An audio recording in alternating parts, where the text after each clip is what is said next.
And welcome back to my YouTube channel. मेरा नाम है शुभम और आज हम अपना यूनिट 3 इन्वेस्टमेंट मैनेजमेंट का स्टार्ट करने वाले हैं, जिसका नाम है या जिसका पहला टॉपिक है valuation of securities and fundamental analysis. कि आप जो अपनी सिक्योरिटीज हैं, जो इक्विटी शेयर है, प्रेफरेंस शेयर है, डेट कैपिटल है, उनकी present as well as future value को किस तरह से वैल्यू करते हो, एनालाइज करते हो, कैलकुलेट करते हो, वो सारी चीजें हमें देखनी है आज के लेक्चर में। तो आइए देखते हैं, स्टार्ट करते हैं कि वैल्यूएशन से मतलब क्या होता है, फंडामेंटल एनालिसिस क्या होता है, कौन कौन से तरीके होते हैं ये काम करने के। तो ये सारी चीजें हम कवर करेंगे। इंट्रोडक्शन से स्टार्ट करेंगे। Securities valuation means determining fair value of financial instruments by investors traders before buy और sell, that is equity shares, preference shares, debentures, bonds, future and options of corporate organizations, government and semi government undertakings and financial institutions। तो securities valuation का क्या मतलब होता है, किसी भी बेचने या खरीदने से पहले सिक्योरिटीज के अंदर यहाँ पर नाम दे रखे हैं equity share, preference share, debenture, bond, future and options. ये सारे क्या हैं, आपकी सिक्योरिटीज हैं। इनको खरीद या बेचने से पहले जब आप इनकी फेयर वैल्यू कैलकुलेट करने की कोशिश करते हो, present fair value, future fair value, तो उस चीज को बोला जाता है सिक्योरिटी वैल्यूएशन। वैल्यू का मतलब क्या होता है, जब आप किसी चीज की वैल्यू को कैलकुलेट करो। वैल्यूएशन का मतलब क्या होता है, वो प्रोसेस, वो तरीके जिससे आप उस वैल्यू को कैलकुलेट कर पाओगे। जब हम बात सिक्योरिटीज वैल्यूएशन की करते हैं तो हम कोई पर्टिकुलर सिक्योरिटी लेते हैं, उसकी प्रेजेंट वैल्यू या फ्यूचर वैल्यू को कैलकुलेट करते हैं गिवन द ग्रोथ रेट जो उसके अंदर हम एक्सपेक्ट कर रहे हैं। तो वो चीजें यहां पर दी गई हैं। Security valuation is important to decide the portfolio of an investors. तो एक इन्वेस्टर के लिए उसका पोर्टफोलियो डिसाइड करने में सबसे बड़ा रोल जो प्ले करता है वो करता है कि उसकी सिक्योरिटी की वैल्यूएशन कैसी है। For this purpose, she creates a portfolio consisting of fixed income, risk-free and less risky bearing securities and risky securities। तो कुछ सिक्योरिटीज मैंने आपको बताया था, एक चार्ट भी भेजा था टेलीग्राम ग्रुप के ऊपर, जिसके अंदर ये चीज दिख रही थी कि एक बार ग्राफ के ऊपर जैसे आप ऊपर जाते जाओगे, यानी जितनी ज्यादा आप रिटर्न्स एक्सपेक्ट करते जाओगे, उतनी आपकी risk over a period of time क्या होती जाएगी, इंक्रीज होती जाएगी। लेकिन अगर आप पोर्टफोलियो को उसी चार्ट के अंदर डिस्ट्रीब्यूट कर दें, low risk securities, medium moderate risk securities और हाई रिस्क सिक्योरिटीज के अंदर, तो ऐसी चीज को बोला जाता है पोर्टफोलियो, जिसके अंदर आपकी रिस्क जो है वो डिस्ट्रीब्यूट हो जाती है। एक पर्टिकुलर सिक्योरिटी के ऊपर आपका सारा पैसा नहीं लगा होता, एक पर्टिकुलर सिक्योरिटी ज्यादा रिस्की नहीं होती है, आपकी रिस्क जो है ओवरऑल वो पूरे पोर्टफोलियो में इक्वली क्या हो जाती है, डिस्ट्रीब्यूट हो जाती है। Hence, the portfolio may consist of bonds, debenture, preference shares, equity share, options, future, etc. This is why knowledge of the valuing the specific type of securities are required। तो इसलिए जरूरी है कि आप जो है स्पेसिफिक टाइप ऑफ सिक्योरिटीज की, equity share की वैल्यूएशन कैसे होनी है, प्रेफरेंस की वैल्यूएशन कैसे होनी है, डिबेंचर्स की कैसे होगी, बॉन्ड्स की कैसे होगी, ये सारी चीज जो है आपको पता होनी चाहिए, तभी आप जो है एक अच्छा पोर्टफोलियो डिवाइस कर सकते हो। Hence, fair pricing of securities is an important aspect of trading. Generally, four types of valuation models of securities are used: book value, liquidating value, intrinsic value, replacement value as compared to market price। तो ये चार तरीके हैं। Book value यानी जिस value पे आपने accountancy में या अपनी बुक्स के अंदर एंट्री करी है उस सिक्योरिटी की। लिक्विडेटिंग वैल्यू, जिस वैल्यू के ऊपर, जिस डेट के ऊपर आपकी कंपनी लिक्विडेट हो रही है, उस डेट के ऊपर आपकी सिक्योरिटीज की वैल्यू क्या है। इंट्रिंसिक वैल्यू यानी कि उनकी जो इनहेरेंट वैल्यू है मार्केट में एग्जिस्ट करने की वो, या फिर उसके बाद जो रिप्लेसमेंट वैल्यू है कि अगर इनको किसी और सिक्योरिटी के साथ रिप्लेस करें तो किस तरह की कॉस्ट आती है, वैल्यूएशन आती है, उस वैल्यूएशन को भी हम यहाँ पर कंसिडर करेंगे। तो ये चार तरीके हैं, इन्हीं चार तरीकों को हम आगे अलग अलग टाइप ऑफ सिक्योरिटीज के अंदर कंसिडर करेंगे। तो सबसे पहले है valuation of bonds and debentures की। बॉन्ड्स और डिबेंचर्स दोनों क्या है, डेट इंस्ट्रूमेंट्स हैं। आपको ये क्लासिफाई करना आना चाहिए कि डेट इंस्ट्रूमेंट कौन से हैं और इक्विटी इंस्ट्रूमेंट्स कौन से हैं। तो डेट इंस्ट्रूमेंट में हमारे दो आते हैं, बॉन्ड और डिबेंचर्स। इसके अलावा और भी हैं, टी बिल्स हो गए, वो सारी चीजें। और बाकी जो है अपने इक्विटी जो है उसके अंदर आते हैं हमारी शेयर कैपिटल वगैरह। A bond debenture issued by business house or government providing a fixed income of money in the form of interest। अब याद रखना, बॉन्ड्स और डिबेंचर से जो मिलता है वो इंटरेस्ट मिलता है, क्योंकि ये एक डेट इंस्ट्रूमेंट है, ये एक तरह का लोन है। तो लोन पे जो आपको मिलेगा वो मिलेगा इंटरेस्ट।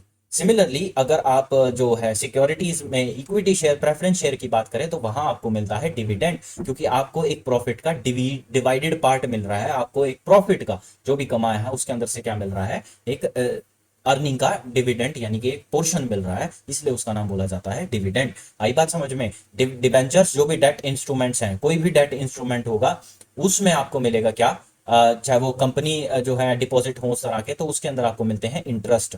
अगर कोई सिक्योरिटी है, issue equity share, preference share, उस तरह की, तो उसके अंदर आपको मिलेगा dividend.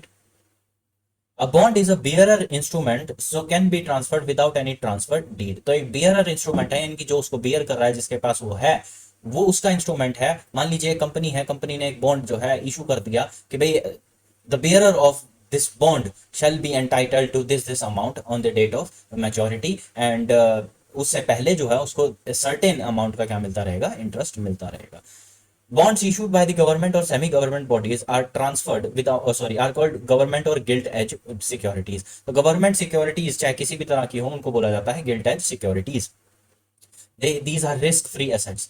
The debentures and bonds are almost similar। Uh, the difference among the two is of non-financial nature। Debentures और बॉन्ड्स के अंदर नॉन फाइनेंशियल नेचर का प्राइमरी डिफरेंस होता है, अदरवाइज दोनों चीजें सेम होती हैं। बॉन्ड भी मैच्योर होने के बाद आपको रिडीम हो जाता है, बॉन्ड भी कन्वर्टेबल नेचर के हो सकते हैं। सिमिलरली डिबेंचर भी मैच्योरिटी डेट के बाद आपको अमाउंट मिल जाता है, प्रिंसिपल प्लस इंटरेस्ट अमाउंट जो भी ड्यू होता है, और वो भी कन्वर्टेबल नेचर के होते हैं। As per Companies Act, debenture is a written instrument acknowledging a debt to a company. Debenture एक ऐसा लिखित में एक कागज है, डॉक्यूमेंट है, एग्रीमेंट है, जिसके अंदर ये जाहिर होता है कि आपने कंपनी को इतना पैसा उधार पे दिया है। It include debenture stock, bonds or any other securities of a company whether constituting a charge on the asset or of a company or not। तो एक एसेट के ऊपर चार्ज क्रिएट करके जो बनाया जाता है कि इन केस, देखो एक कंपनी है, मान लीजिए एप्पल कंपनी है, उसको मान लो मैंने 1 करोड़ रुपए जो है डेट के तौर पर दे दिए, डिबेंचर जो है उसके मैंने खरीद दिए।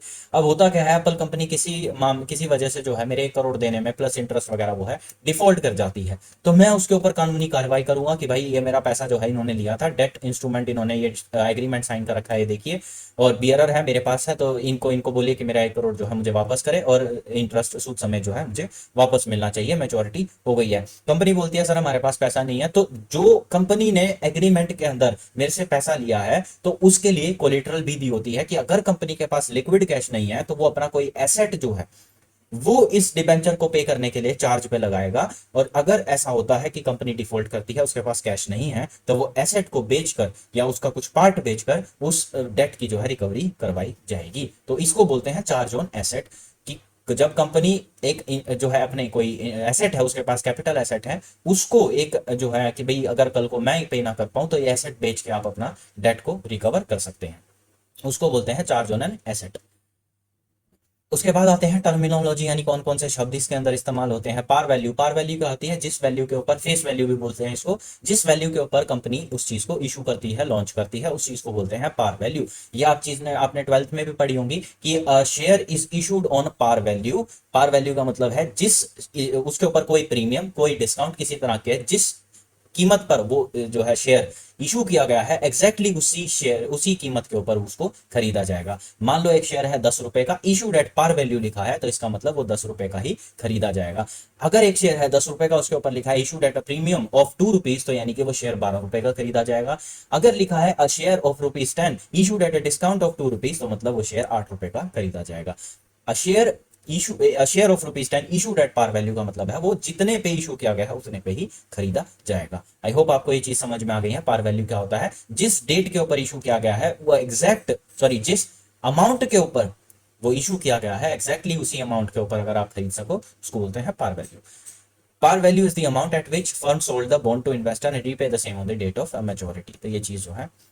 उसके बाद आता है कूपन रेट। कूपन रेट वो इंटरेस्ट रेट को बोलते हैं जिस रेट के ऊपर आपको इंटरेस्ट वगैरह दिया जाएगा। मैच्योरिटी पीरियड कितने टाइम में मैच्योर होगा, 1 साल में, 2 साल में, 10 साल में, वो टाइम जो है आपको बताते हैं।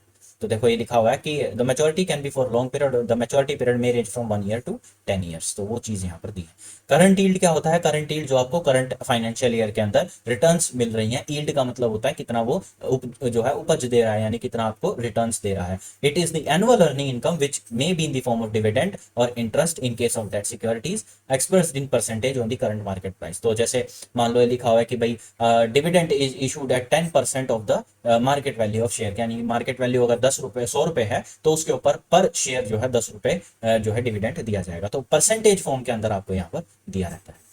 यील्ड टू मैच्योरिटी यानी कि जो आपकी जो मैच्योरिटी पीरियड है उसके अंदर कितना यील्ड दिया गया है वो चीज यहाँ पर दी जाती है। Yield to maturity is a discount rate by which future cash flow from bond are discounted to find their present value.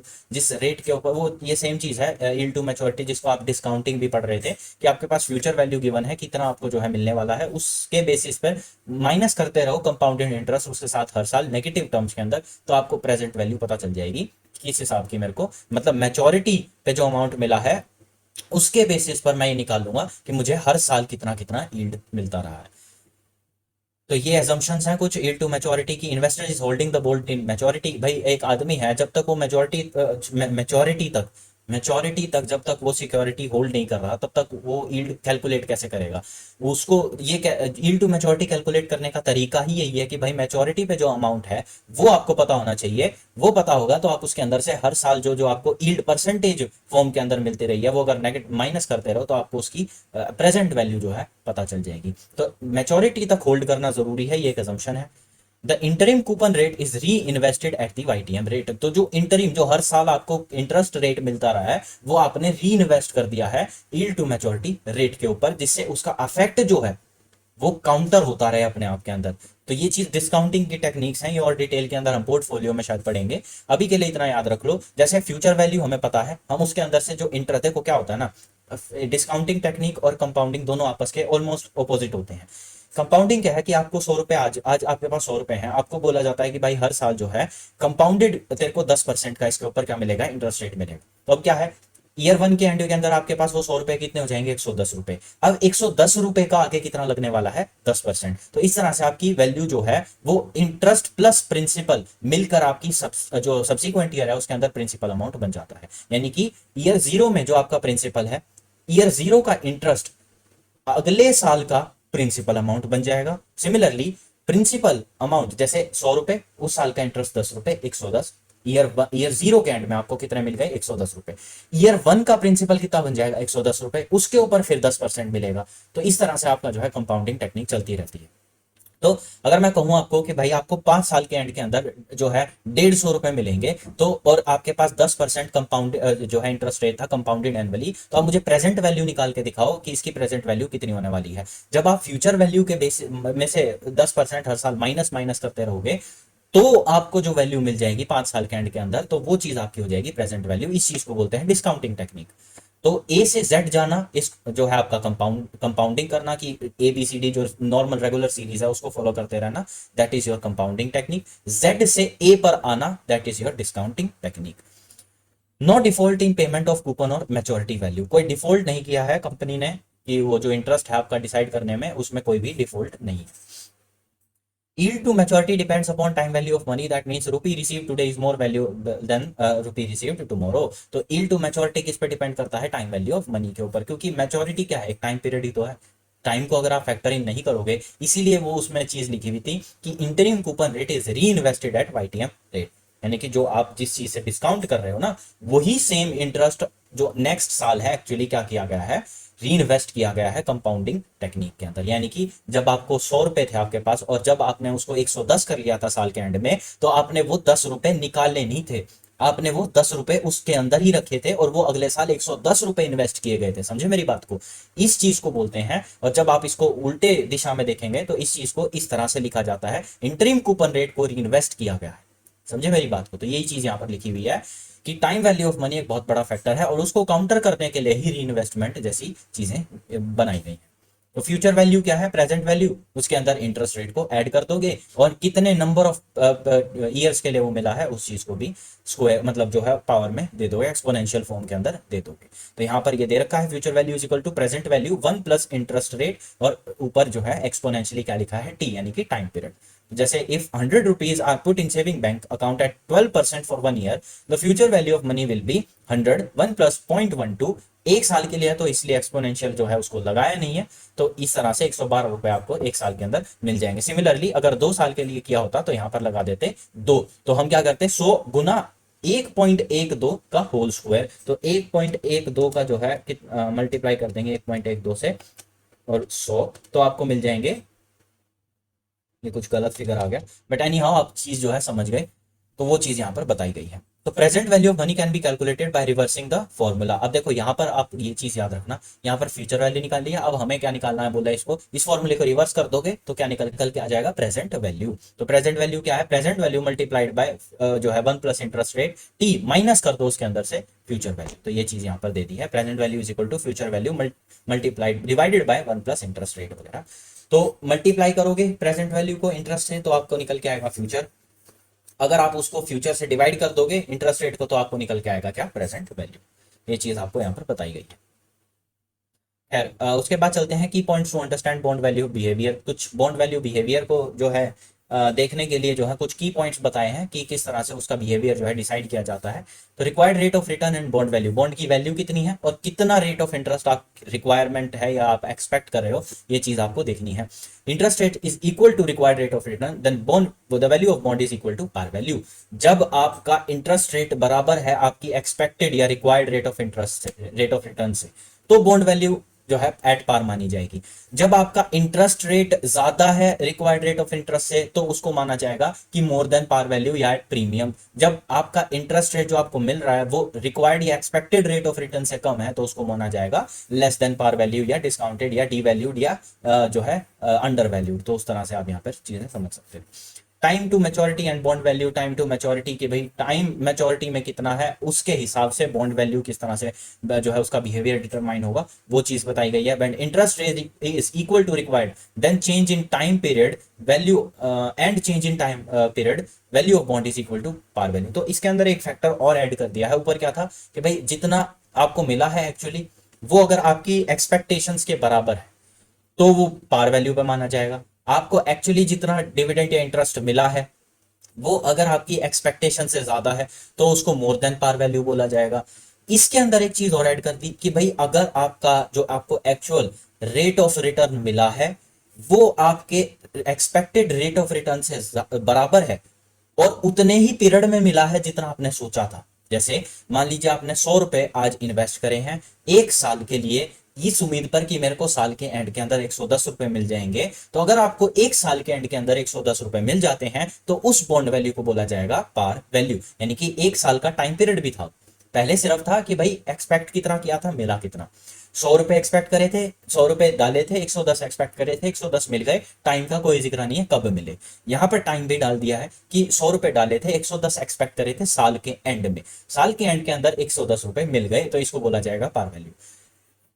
100 रुपए डाले थे, 110 एक्सपेक्ट करे थे, एक साल के लिए मिल गए 120, तो यानी कि आपने अब जो है इंटरेस्ट कमाया ज्यादा है एक्सपेक्टेड से एक साल के अंदर, इस चीज को बोला जाएगा मोर देन पार वैल्यू। यानी कि कम समय में ज्यादा इंटरेस्ट कमा लिया अब आपने, तो उस चीज को बोला जाएगा कि मोर देन पार वैल्यू। तो इस तरह से है। When interest rate is higher than required, the value of bond increases when time to maturity increases। तो ये चीज यहां पर बता दी। उसके बाद है वैल्यूएशन के मेथड। अब वैल्यूएशन के मेथड, अब देखो ये क्या है, तुम्हारा थोड़ा सा प्रैक्टिकल पोर्शन है, but don't take it too seriously, उतना रेलिवेंट नहीं है। हाँ, बट ये जो वैल्यूएशन के तरीके हैं, मॉडल्स हैं, ये आपको एग्जाम में पूछे जा सकते हैं।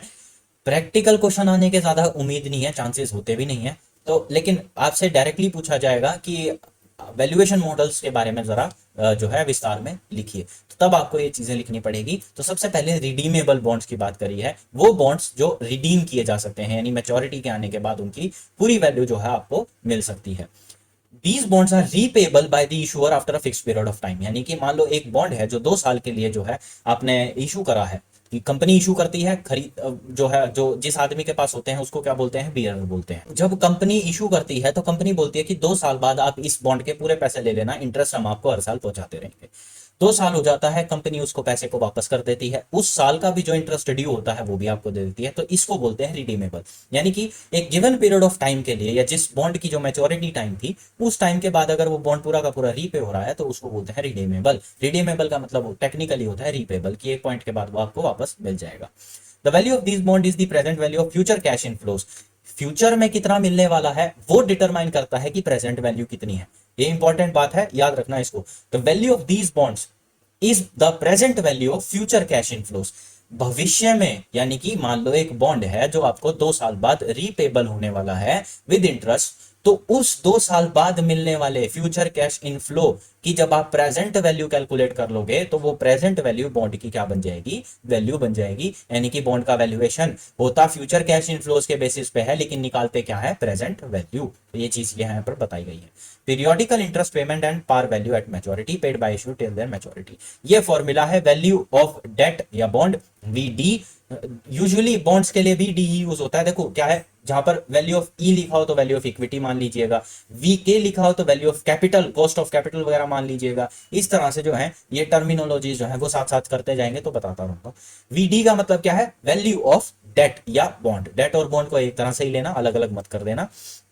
तो वीडी का मतलब value of debt is equal to R, यानी कि आपको कितना रेट ऑफ रिटर्न मिल रहा है। R1 का मतलब पहले साल, R2 का मतलब दूसरे साल, R3 का मतलब तीसरे साल, up to n number of period. 5 साल के मिल रहा है तो R5, 10 साल के लिए मिल रहा है तो R10 तक लेके जाना आप इस चीज को। उसके बाद लिखते हो 1 प्लस के डी, यानी कि कितना आप रिक्वायर्ड रेट ऑफ रिटर्न है। के डी का मतलब होता है, देखो रिटर्न मिला कितना वो R1 में बता दिया, एक्चुअल रिटर्न कितना मिला, 1 प्लस कितना मांगा था, कितना उम्मीद किया था, कितनी एक्सपेक्टेशन थी, ऊपर इसको एक्सपोनेंट कर देंगे -1 से। इस चीज को ही बोलते हैं री इन्वेस्ट, वो चीज जो बता रहे हैं, क्योंकि ये फ्यूचर वैल्यू से हम प्रेजेंट वैल्यू पे आ रहे हैं। तो ये चीज याद रखना, ये टेक्निकली क्या है, एक डिस्काउंटिंग मेथड ही है। हम फ्यूचर वैल्यू के बेसिस पे क्या निकाल रहे हैं, प्रेजेंट वैल्यू निकाल रहे हैं।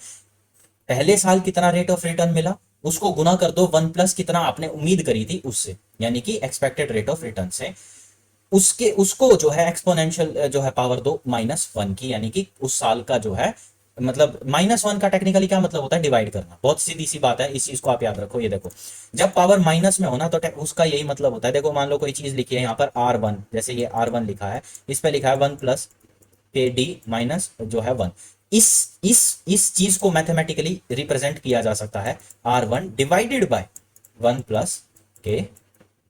तो कंफ्यूज मत होना, ये जो है -1 नेगेटिव एक्सपोनेंट का मतलब होता है कि वो जो है आप डिवीजन में लेकर आ रहे हैं।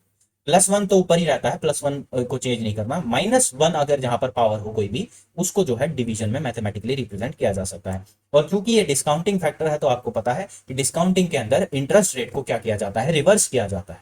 मिला नहीं है, वो मिल चुका है, उसको आपको घटाना है। तो वो चीज यहां पर दी है। Similarly R2 divided by 1 plus के डी जो है उस प्लस कर देंगे, और ये जो है नीचे जाके ना ये फिर ऐसे पावर बनती है, हटती नहीं है। जैसे R2 किया तो 1 प्लस के डी का स्क्वायर हो जाना है, ये पावर रहेगी। बस माइनस प्लस का फर्क इतना हो जाता है कि पावर प्लस में है तो ऊपर ही रहेगी, माइनस है तो यानी कि वो डिवीजन में चली जाएगी। -3 का मतलब नीचे क्यूब हो जाएगा। ऐसे n मतलब up to the number period कितनी मैच्योरिटी है उसकी, प्लस कर देंगे मैच्योरिटी वैल्यू, यानी कि जो फ्यूचर में मिलेगा एक्चुअल मैच्योरिटी वैल्यू वो, और उसके अंदर कितना आपने एक्सपेक्ट किया था मैच्योरिटी की मिलेगी आपको, तो उसको नंबर ऑफ पीरियड से फिर से नेगेट कर देंगे। सिंपल सी चीज है, यही है, और कुछ इसके अंदर खास नहीं है। सिग्मा क्यों लगा दिया, इन सब आर वालों को एक साथ ऐड कर दोगे तो सिग्मा आ जाएगा। सिग्मा RT यानी कि टोटल नंबर ऑफ पीरियड, यानी पूरे टाइम का, प्लस 1 प्लस के डी जितने टाइम के लिए मिला है। मान लो ये 5 साल के लिए है तो 5 साल का अलग अलग ना करके आप सिंपली सबको एक साथ ऐड कर दो, और R 5 साल यानी 5 सालों में कितना इफेक्टिव रेट ऑफ रिटर्न मिला है R5 मल्टीप्लाई 1 प्लस जो, या फिर R5 डिवाइडेड बाय 1 प्लस जो आपका एक्सपेक्टेड रेट ऑफ रिटर्न था किसके ऊपर, बॉन्ड्स या डेट के ऊपर, उसका पावर कर दो 5। तो ये चीज यहाँ पर दी है, प्लस ये चीज नहीं रहेगी। आगे समझ में, ये है वैल्यूएशन ऑफ रिडीमेबल बॉन्ड्स, जिनको आप रिडीम कर सकते हो। ये रिडीमेबल है इसलिए ये लास्ट वाली चीज आ रही है। अगर ये रिडीमेबल ना आते तो सिर्फ ये RR वाले यानी कि रिटर्न्स मिलती रहती। क्योंकि ये रिडीमेबल है इसलिए आपको मैच्योरिटी के ऊपर पूरा अमाउंट जो है प्रिंसिपल और सूद समेत वो मिल रहा है, इसीलिए ये M आ रहा है, मैच्योरिटी वैल्यू ऑफ बॉन्ड। अगर ये इरिडीमेबल होता तो मैच्योरिटी वैल्यू ऑफ बॉन्ड नहीं होता। ठीक है, तो ये चीज यहां पर दी है। उसके बाद ये कुछ है, ये देखते हैं। As the n goes larger, it becomes difficult to calculate through time value of money formula। तो अगर देखो ये क्या है, टाइम, हम इसको टाइम वैल्यू ऑफ मनी, कितने टाइम में हमारा जो पैसा है वो डिस्काउंट हो रहा है या कंपाउंड हो रहा है, दो चीज। ये डिस्काउंटिंग है क्योंकि इसके अंदर हम नेगेट कर रहे हैं फैक्ट को, ठीक है। तो ये टाइम वैल्यू ऑफ मनी ही है स्टिल। अगर जब हमारे पास पीरियड लार्ज है, मान लो 10 साल आ गए, 12 साल आ गए, 15 साल आ गए, तो अब कितना बार RR करोगे। उसको करने के लिए क्या है, हमको present value of interest factor annuity table का इस्तेमाल करना पड़ता है। मैथमेटिकली इसको रिप्रेजेंट करता है value of debt interest multiplied by present value of interest factor annuity, यानी कि जो इंटरेस्ट फैक्टर है हर साल उसकी प्रेजेंट वैल्यू कितनी है, एक्सपेक्टेड रिटर्न ठीक है, और उसके बाद में जो है प्लस कर देंगे हम मैच्योरिटी वैल्यू, ये सारी चीज। तो present value interest factor NVT, present value interest factor, required rate of return, number of year on maturity, maturity value of bond. ये जब आपस के अंदर आप मल्टीप्लाई कर दोगे, यहाँ पर मल्टीप्लाई ही होगा ये भी, ठीक है, मल्टीप्लाइड बाय एन, कि कितने आपने एक्सपेक्ट किया था कितने नंबर ऑफ पीरियड्स के अंदर, तो यहाँ पर एन चीज भी ये जो है ठीक कर देना, ठीक है। तो एक एग्जांपल दिया है, ये इससे समझते हैं। दिनेश वांट्स टू बाय 7%, यानी कि ये इसका क्या है, क्या है, rate of return. ₹100 bond redeemable at par after 5 year, तो 5 सालों के लिए इसने 100 रुपए के बॉन्ड लिए हैं, रिडीमेबल हो सकते हैं 5वें साल, 7% का एनुअल रेट ऑफ रिटर्न उसके ऊपर मिलेगा। Cost of bond for Dinesh is 10%, suggest him to buy or not that bond. तो आइए देखते हैं वैल्यू ऑफ बॉन्ड कैसे निकालते हैं। वीडी फॉर्मूला लगाएंगे आर, 7% का रेट है, मल्टीप्लाई कर देंगे 1 प्लस, ठीक है, कितना हमें मिल रहा है 10% का, है ना ये चीज। तो ये सेम रहेगी हर चीज, 1 प्लस जो है एक्सपेक्टेड रेट ऑफ रिटर्न, कि भाई इसको देखो कॉस्ट ऑफ बॉन्ड क्या है, एक्सपेक्टेड रेट ऑफ रिटर्न है, तो इस चीज में कंफ्यूज मत होना। अब पहला साल है -1, दूसरा साल है -2, तीसरा साल है -3, ऐसे -4 -5 प्लस। अब आती है एम वाले की बारी, जो ये एम वाला फॉर्मूला है कि मैच्योरिटी पे कितने मिलेंगे वो देखना है। तो 100 मल्टीप्लाइड बाय 1.1, कितने सालों के लिए हो रहा है ये चीज, 5 साल के लिए, तो वो चीज यहाँ पर बता दी है। तो क्योंकि ये डिस्काउंटिंग है, हमें प्रेजेंट वैल्यू निकालनी है, तो यानी कि आज इसको 88.63 रुपए पे करने पड़ेंगे, ताकि इसको 5 साल बाद कितने रुपए मिल सके, 100 रुपए मिल सके। आई बात समझ के अंदर। तो ये क्या दे रखी है यहाँ पर, हमको फ्यूचर वैल्यू दे रखी होती है कि 5 साल के बाद देखो ₹100 bond redeemable at par 5 years, यानी कि 100 रुपए का बॉन्ड है जो 5 साल के बाद यूं का यूं वापस मिल जाएगा, यानी कि 5 साल के बाद हमको कितने रुपए मिलेंगे, 100 रुपए मिलेंगे। वो 100 रुपए 5 साल के बाद कमाने के लिए आज हमको कितने लगाने हैं, ये हमें कैलकुलेट करना है। एनुअल रेट ऑफ रिटर्न कितना है, 7%, एक्सपेक्टेड कितना है, 10%। सारी इंफॉर्मेशन हमें दे रखी है, फॉर्मूले में प्लेस करनी है, आपका जवाब आ जाएगा कि हमको अभी जो है 88.63 रुपीज पे करने हैं, ताकि 5 साल बाद हमको 100 रुपए मिल सके। आई होप आपको ये चीज समझ में आ गई। मैंने आपको बताया कि उसके अंदर जो है इरिडीमेबल के अंदर वैल्यूएशन के अंदर आपकी मैच्योरिटी के बाद आपको रीपे नहीं होता है, तो उसके अंदर आपको प्रिंसिपल अमाउंट ऐड ही नहीं करना, आप सिंपली रेट ऑफ रिटर्न कितना है डिवाइड कर दो उसके ऊपर एक्सपेक्टेड कितना है।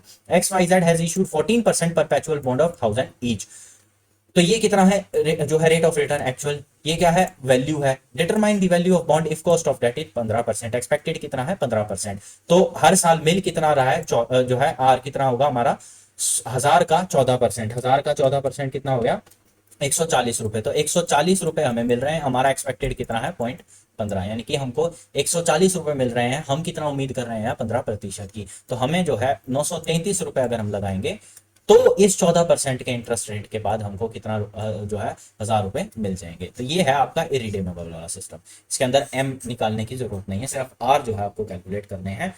आई होप आपको ये चीज भी समझ में आ गई। उसके बाद है bond value with semi annual interest rate, की अगर मान लो एक इंटरेस्ट रेट है जो हाफ ईयरली पे हो रहा है या क्वार्टरली पे हो रहा है, तो उस तरह की चीजें यहाँ पर बताई गई। Elevation of zero coupon discount rate, तो इसका बता रखा है कि भाई डिस्काउंट जो है वो कैसे निकालते हैं, future value divided by 1 plus, इसको ही मैथमेटिकली अगर नेगेटिव में लेके जाना चाह रहे हैं तो इसको सीधा ऊपर लिख सकते हो -n, यानी नंबर ऑफ ईयर। यहाँ पर पावर पॉजिटिव में है, इसलिए जो है यहाँ पर डिवाइड का साइन, ये चीज ना अच्छे से जूम करके देख लेना ये फॉर्मूलेस को, यहाँ पर जो है थोड़ी सी चीजें कहीं कंफ्यूजन ना क्रिएट हो जाए। +n है इसलिए जो है डिवाइड में दिखा रखा है, अगर आपको मल्टीप्लीकेशन में ही लेके चलना है तो फिर -n लगा के दे देना। तो इस तरह से चीजें यहाँ पर बता रखी है। सीना Vora limited issued zero coupon bond for a period of 20 years with maturity value of 1 lakh rupees. The required return is 10%, determine value, future value कितनी है 1 लाख रुपए, मिलने कितने वाले हैं, देखो 20 साल के बाद हमें कितने मिलेंगे 1 लाख रुपए, तो फ्यूचर वैल्यू बता रखी है 20 साल बाद की 1 लाख रुपए, मल्टीप्लाई कर दो उसको, हर साल कितना रेट ऑफ इंटरेस्ट मिला, रिटर्न मिला आपको 1 + 0.10, और उसको जो है आप किससे जो है मल्टीप्लाई जो है पावर दोगे उसको 20 सालों के अंदर आपको जो है 1 लाख रुपए मिलेंगे। यानी कि आज अगर आप 14,864 रुपए इन्वेस्ट करोगे हर साल 10% इंटरेस्ट रेट के बाद, तो आपको 20 साल बाद 1 लाख रुपए मिल जाएंगे। आई बात समझ में। Future value, present value, discounting, compounding, ये फर्क जानना समझना जरूरी है इस सब्जेक्ट के लिए, समझे। डिस्काउंटिंग फिर बता देता हूं, जब फ्यूचर वैल्यू पता हो उसके बेसिस के ऊपर आप प्रेजेंट वैल्यू निकाल लो। कंपाउंडिंग, जब आपको प्रेजेंट वैल्यू पता है कि आप कितना आज इन्वेस्ट करना चाहते हो और उसमें कितना आपको रिटर्न चाहिए, उसके बेसिस पे फ्यूचर वैल्यू निकाल लो। दोनों बिल्कुल ऑपोजिट हैं एक दूसरे के। कंपाउंडिंग में जाते हैं A to Z, डिस्काउंटिंग में जाते हैं Z to, ये सारी चीजें क्या कर रहे हैं, डिस्काउंटिंग। फ्यूचर वैल्यू के बेसिस के ऊपर गिवन रेट ऑफ इंटरेस्ट से हम प्रेजेंट वैल्यू कैलकुलेट कर रहे हैं कि अगर मुझे 20 साल बाद 10% रेट ऑफ रिटर्न के ऊपर 1 लाख रुपए कमाने हैं तो मुझे आज 20 साल पहले 14,864 रुपए इन्वेस्ट करने पड़ेंगे। समझे, ये चीज होती है discounting. Valuation of preference share पे आ जाते हैं। देखो अब क्या है, वीपी मतलब वैल्यू ऑफ प्रेफरेंस शेयर। तो डी यानी डिविडेंड। अब आपको देखो उसके अंदर क्या मिलता था, इंटरेस्ट मिलता है। डेट में क्या मिलता है आपको, डेट सिक्योरिटीज में इंटरेस्ट मिलता है, तो आई का इस्तेमाल कर रहे हैं। यहां पर आपको डिविडेंड मिलता है तो डी का इस्तेमाल कर रहे हैं। तो डिविडेंड कितना मिला, कितनी उम्मीद थी, कितने पहले साल का, दूसरे साल का, तीसरे साल का। इसको भी सिमिलरली आप वैसे लिखते हैं, D1 प्लस जो है एक्सपेक्टेड यानी कि KP1 plus D1 plus KP का स्क्वायर। इस तरह से जो है n नंबर ऑफ पीरियड के लिए आप कैलकुलेट कर देंगे। ये आपका जो है रिडीमेबल है, तो इसलिए प्रिंसिपल आपको वापस मिल रहा है। जहां पर रिडीमेबल शब्द का आ जाए तो याद रखना उसका आपको eight the end of period maturity आपको वो पेमेंट भी देनी है, तो वो मैच्योरिटी वैल्यू आपको वहां पर लिखनी पड़ेगी। इरिडीमेबल है तो डजंट मैटर, मत लिखो, सिर्फ इंटरेस्ट कैलकुलेट करके आ जाओ। पर ये रिडीमेबल अगर क्वेश्चन में साफ लिखा है तो प्लीज याद रखना प्रिंसिपल वैल्यू भी कैलकुलेट करोगे eight the end of maturity. Alternative short formula है, ये इतना याद रखने की जरूरत नहीं। हाँ, अगर आपको क्वेश्चन में प्रेजेंट वैल्यू इंटरेस्ट फैक्टर दे रखा है तो उसके लिए आप ये फॉर्मूला यूज कर लो, अदरवाइज जो है आपके लिए ये फॉर्मूला बेस्ट है। इस फॉर्मूले को याद रखना। ये फॉर्मूला तब यूज करना जब आपको प्रेजेंट वैल्यू फैक्टर्स दे रखे हो, नहीं दे रखे होंगे तो ये फॉर्मूला अवॉइड करना, कोई जरूरत नहीं।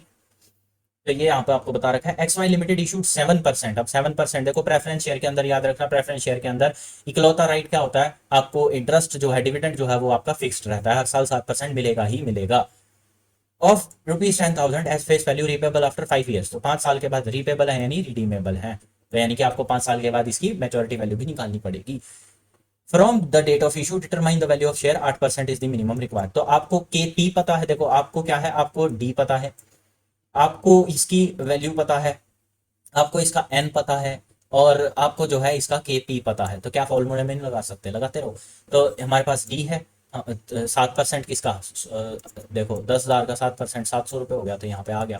प्लस 1.08% का एक्सपेक्टेड रेट है, डिवाइड कर दो, माइनस में लिख दो पावर, आपका उत्तर जो है 9,605 रुपये आएगा। यानी कि अगर आपको 5 साल बाद 7% के इंटरेस्ट के ऊपर 10,000 रुपये कमाने हैं तो आपको आज 9,605.1 रुपये इन्वेस्ट करने पड़ेंगे। समझे बात को? मैं उल्टे ही शब्दों का इस्तेमाल इसीलिए कर रहा हूं ताकि आपको डिस्काउंटिंग टेक्निक अच्छे से समझ में आ जाए। अगर मुझे 5 साल बाद 10,000 रुपए कमाने हैं तो आज 9,605 रुपए लगाने पड़ेंगे। अगर मैं बोलता कि अगर मैं आज 9,605 रुपए लगाऊं 7% के इंटरेस्ट, कंपाउंडेड इंटरेस्ट रेट पे, तो बताइए 5 साल बाद मेरी जो मैच्योरिटी वैल्यू है वो कितनी होगी। तो फिर अगर मैं इसको कैलकुलेट करूंगा तो 10,000 रुपए उत्तर आएगा। समझे मेरी बात को? तो ये चीज होती है कंपाउंडिंग, डिस्काउंटिंग होती है। उसके बाद इरिडीमेबल में है, इरिडीमेबल में आपको मैच्योरिटी कैलकुलेट नहीं करनी है, जितना पीरियड दे रखा है आपको उस हिसाब से यहाँ पर फॉर्मूला लगा के आ जाना। तो देखो 9% का है तो 5,000 का 9% 450 रुपए, कितना एक्सपेक्ट कर रहे हो 0.1, तो ये आपको यहाँ पर ऐड कर देना है। तो ये चीज भी होगी। उसके बाद आते हैं इक्विटी शेयर वैल्यूएशन। इसके कुछ तरीके हैं। डिविडेंड कैपिटलाइजेशन अप्रोच है कि भाई आप जितना डिविडेंड पे कर रहे हो उसकी कैपिटलाइजेशन बेसिस के ऊपर, यानी कि उसको बुक्स में कितना कैपिटलाइज कर रहे हो। देखो क्या है, जब डिविडेंड पे करते हैं तो डिविडेंड किससे पे करते हैं, प्रॉफिट से पे करते हैं, प्रॉफिट आफ्टर टैक्सेस से पे करते हैं। प्रॉफिट जब आप के पास प्रॉफिट बच जाता है डिविडेंड पे करने के लिए, तो उसके अंदर से आप दो चीजें करते हो। कौन सी दो चीज? एक तो रिटेन्ड अर्निंग, कितना अपने पास रखना है, कितना कितना डिविडेंड पे कर देना है। तो दो चीज होती हैं, ये दोनों चीज बहुत अहम होती हैं। आप ये डिसाइड करो कि कितना रिटेन करना है और कितना डिविडेंड पे करना है। जितना आप डिविडेंड पे करोगे, जितना डिविडेंड को आप कैपिटलाइज करोगे, उस रेट के ऊपर अगर आप अपनी वैल्यूएशन करते हो इक्विटी शेयर की, तो उस चीज को बोला जाता है dividend capitalisation approach. The value of equity share is determined by the cash flow expected by investor and the risk associated. The investor expect dividend during holding period and capital gain on sale of share. Thus, the value of equity share is the present value of streams of dividend expected during holding period. कितना dividend आप expect कर रहे हो, कितने dividend को आप capitalise कर रहे हो, ये चीज डिटरमाइन जब करती है आपके इक्विटी शेयर के वैल्यू प्राइस को, तो उस चीज को बोलते हैं डिविडेंड कैपिटलाइजेशन अप्रोच। उसके बाद इसके अंदर ही आते हैं सिंगल पीरियड की, एक पीरियड का लेना है या मल्टीपल पीरियड का लेना है। एक पीरियड का लेते हो तो D1 यानी कि dividend at the end of first year. P0 क्या है? करंट वैल्यू शेयर, अभी कितनी है, यानी present, technically present value, current value या present value. Dividend expected at the end of year 1, कितना आप उम्मीद कर रहे हो कि आपको इस साल डिविडेंड मिल जाएगा। T1 एक्सपेक्टेड सेल प्राइस, यानी कि आप कितना उसको सोच रहे हो कि उसका सेल प्राइस कितना हो जाएगा, और KE required rate of return on equity, यानी कि कितना डिविडेंड मिलेगा अगर मैं बेच दूं तो कितना पैसा मिलेगा, और कितनी मैं उम्मीद कर रहा हूं। जब इन सारे को फैक्टर इन कर दोगे तो आपको क्या निकल के आ जाएगा, आपका करंट वैल्यू या present value of equity share. आई बात समझ में? ये डिवाइड वाला है, फिर से याद रखना, -1 की पावर यहाँ पर, मतलब सॉरी +1 यहाँ पर आ जाएगा, क्योंकि अगर इसको मल्टीप्लाई में रखना है डिवाइड ना करके तो फिर -1 की यहाँ पर पावर लगानी पड़ेगी। आगे बात समझ में? ये मल्टीप्लाई में, यहाँ पर ये डिफरेंस बहुत क्लियर है कि जो आपने जो सेल वैल्यू है वो निकालनी है तो आपको मल्टीप्लाई करना पड़ेगा एक्सपेक्टेड रेट ऑफ रिटर्न से। अगर आपको डिविडेंड निकालना है तो आपको फिर उसको या तो आप नेगेटिव पावर रखो मल्टीप्लाई करने के लिए, अगर आपको नेगेटिव पावर नहीं रखनी तो आप उसको सिंपली इंटरेस्ट रेट से डिस्काउंट कर दो। तो ये चीज आपके यहाँ पर दी गई है।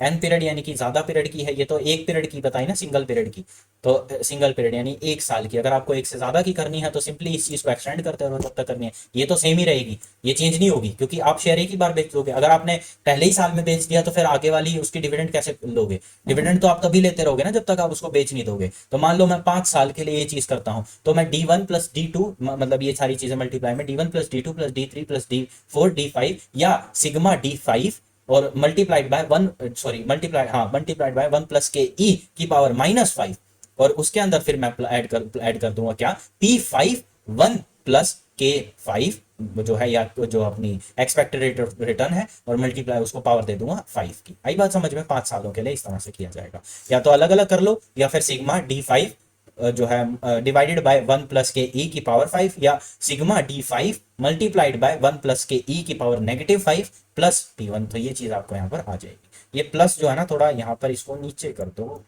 ये थोड़े मिसप्रिंट्स हैं, इन चीज़ों को ख्याल रखना जब लेक्चर देख रहे होगे। तो इस चीज़ को प्लीज़ अपनी कॉपी नोटबुक में जो है नोट कर लेना।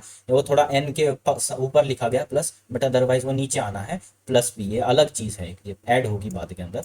समझे मेरी बात को? जैसे इसमें ऐड हो रखी है ना, यहाँ पर थोड़ी सी गलत होगी, लेकिन यहाँ पर एन ऊपर पावर है, प्लस का साइन इस तरह से आएगा, तो ये चीज़ याद रखना। तो यहाँ पर आपको जो है एक वो दे रखा है, तो इस फॉर्मूले पे अगर आपको करना है तो वही सेम फॉर्मूला यहाँ पर दे रखा है। तो जो ऊपर वाला है कि अगर आपको present value of interest factor NVT पता है तो आप ये फॉर्मूला लगाइए, नहीं पता तो आप सिंपली जो है रेगुलर अगर आपको इन्फॉर्मेशन दे रखी है तो चुपचाप ये फॉर्मूला लगा के आ जाइए, आपका सवाल निकल के आ जाएगा। फिर डिविडेंड वैल्यूएशन मॉडल है कि डिविडेंड बेसिस के ऊपर, तो सेम चीजें हैं, कुछ फर्क नहीं है। जैसे यहाँ पर टाइम पीरियड मैंने आपको बताया 5 साल का, तो sigma D5 divided by 1 + KE power 5, तो आपको जो है निकल के आ जाएगा। कितने सालों के लिए मिल रहा है वो चीज ऐड कर दो। Equity share in most cases redeemable नहीं होते हैं, वो सेल किए जा सकते हैं, इसलिए उनकी फ्यूचर जो है, ये जो P निकाला है ना हमने, ये मत सोचना ये रिडीमेबल वैल्यू, ना, ये उसका है एक्सपेक्टेड सेलिंग प्राइस, कंफ्यूज मत हो जाना। डेट रिडीम हो सकते हैं, प्रेफरेंस शेयर रिडीम हो सकते हैं, बॉन्ड्स रिडीम हो सकते हैं, इक्विटी शेयर जो है वो रिडीमेबल हो सकते हैं, but they are contingent, last में अगर पैसा बचेगा तो, अदरवाइज नहीं। आप कर क्या सकते हो, उसको फ्रीली सेल परचेज कर सकते हो। तो इसलिए सेलिंग प्राइस जो है वहां पर फैक्टर इन किया जाता है, यहाँ पर जो है फ्यूचर वैल्यू या उसकी जो मैच्योरिटी वैल्यू है वो नहीं देखी जाती। उसके बाद है some variation in dividend valuation model की वेरिएशंस किस तरह से काम करती हैं। जीरो ग्रोथ मॉडल, ये आपके जो है एग्जाम में आएंगे, इन चीजों को याद रखना। जीरो ग्रोथ मॉडल क्या है कि आपकी ग्रोथ जो है, यानी कि डिविडेंड ग्रोथ नहीं है, वो एक स्टेबल रेट से बढ़ रहा है, हर साल 10% है, कोई इंक्रीज नहीं है। अगर बोले कि 10% का रेट ऑफ रिटर्न है जो कि हर साल 2% से ग्रो कर रहा है, तो फिर आपको वहां पर ग्रोथ को फैक्टर इन करना पड़ेगा। लेकिन आपको सिंपली ये कह दिया जाए कि 10% के फिक्स्ड रेट ऑफ रिटर्न पे मिल रहा है, तो ग्रोथ है ही कहां? इस साल भी 10 है, अगले साल भी 10 है, अगले साल भी 10 है। ऑन दी अदर हैंड अगर ये हो कि इस साल 10 मिला है, अगले साल 11 मिला है, उससे अगले साल 12 मिला है, तो यहां पर आपको 1% का वेरिएशन कैलकुलेट करना पड़ेगा। Dividend are not expected to grow and will remain constant. तो अगर इस तरह की चीज है तो आपका सिंपल फॉर्मूला रहेगा डिविडेंड कितना है, एक्सपेक्टेड कितना मिला है, जो ऊपर हमने यहाँ पर कैलकुलेट करा था ना 140 डिवाइडेड बाय सिंपल ये वाले फॉर्मूले, कि कितना मिला है, कितना उम्मीद की थी, वो चीज यहाँ पर बता दी।